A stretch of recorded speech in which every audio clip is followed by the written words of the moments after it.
We start with the injury news. The Raiders' corners are banged up again. David Amerson is officially out with the same foot injury. After running on the side last week, it looks like Amerson faced a setback. The Raiders only had 3 healthy corners last week, and the situation doesn't look like it's getting any better this week. Guard Gabe Jackson is once again questionable this week. The line seems to be rolling again, and Jackson is a core piece. If he can't go, John Feliciano will likely step in. The Broncos' defensive line is good, and the Raiders need to be at full strength. Feliciano has been valuable when he stepped in, but hopefully Jackson is good to go. For the Broncos, they are really healthy. Everyone is healthy and looks like they're going to play. The only notable player is nose tackle Damaka Peko. His injury isn't football related. He has an illness. He hasn't practiced all week, and he's the only player who might not play. He's a huge part of the run defense, and his presence can be missed. My guess is he's good to play.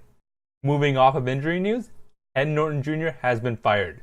He should have been fired a long time ago, but the writing was on the wall. The defense has been awful under his tenure and set a record for weeks without an interception. There was no reason to keep him around.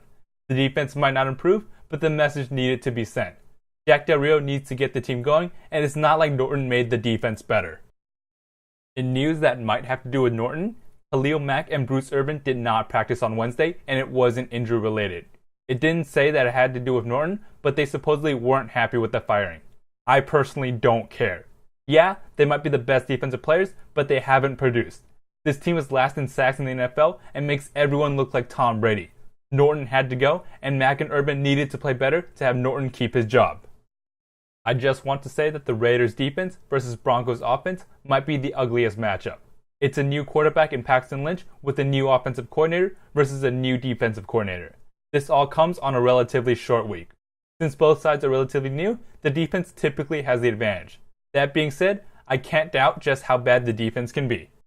As for the prediction, neither team is doing well. Both teams were expected to be good, but they have really fallen short of expectations. I expect this to be a low-scoring, ugly game. The Raiders are at home and should have the slight edge. I have the Raiders winning 20-10.